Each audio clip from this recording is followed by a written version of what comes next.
Good morning, Flagler County. I'm Rich Carroll. You're listening to Flagler's Morning News on Wednesday, November 15th. What we are seeing is largely, if not fully, because of growth. So I am very hesitant to raise anything on our residents above a normal CPI increase. So that 2.7 or 3%. That was Palm Coast City Councilwoman Teresa Pontieri's reaction to a consultant who recommended the city be prepared to raise water and sewer bills to keep up with growth and fund hundreds of millions of dollars in infrastructure improvements and operational costs while keeping up with inflation. Specifically until we see what we can bring in from these impact fees and how that will help grow capacity and help with these capacity costs before we start putting any more fees and costs on our residents. Vice Mayor Ed Danko agreed with Pontieri. We've got to worry about what our residents pay. We have a lot of people on fixed income. So any way we can do this to make it a little bit easier. So I think we're kind of on the same page here. Danko added costs could go down, but Pontieri was skeptical. What we oftentimes see, other than in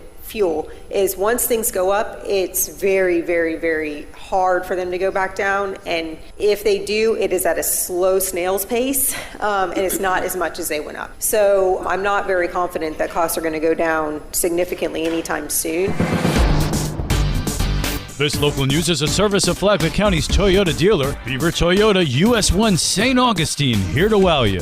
We will not tolerate any hateful activity in Flagler County. Flagler County Sheriff Rick Staley says the county is now better equipped to combat hate crimes thanks to a grant from the U.S. Department of Justice. I believe in bringing our tax dollars that we pay to the federal government back to Florida, and specifically Flagler County. We go after every grant we can. And the most recent grant we received was $350,000 to combat hate crimes in Flagler County. Since Staley became sheriff in 2017, Flagler County has only had 4 reported hate crimes. While we have very few reported hate crimes in Flagler County, it is important to stay in front of the possibility of hate crimes occurring in Flagler County, especially in this time of unrest across the country and the world. This federal grant will help us ensure that our community is safe. Flagler County will use the grant money to expand its targeted violence prevention program over 4 years by adding new technology to improve the agency's monitoring and reporting capabilities of potential hate crimes before they occur. From the WNZF Newsroom, I'm Amy Cherry.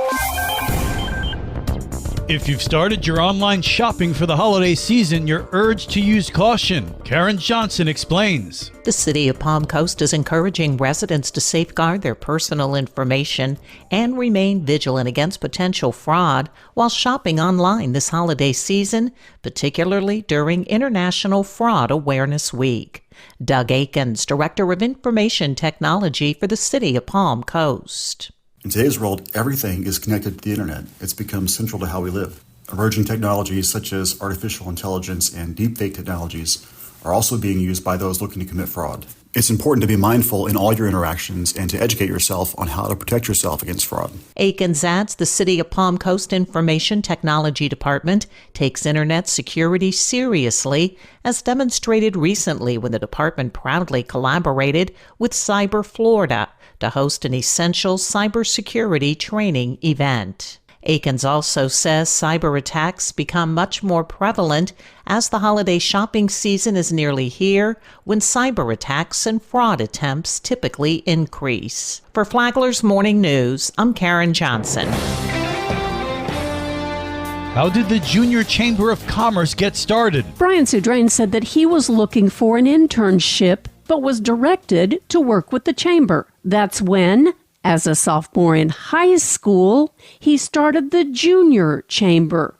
But then, the moment where the Junior Chamber was about to start and about to become a concrete idea, COVID hit. I kind of hit pause on the project for a couple months. When Brian read that Greg Blase was coming in as the president of the chamber, he sent an email. And as he said, the rest is history. Lifeline is on WNZF on Saturday mornings at 9, and it's on the Flagler radio app. Tomorrow, can Flagler County keep its young people? From the WNZF newsroom, I'm Deb Albertson.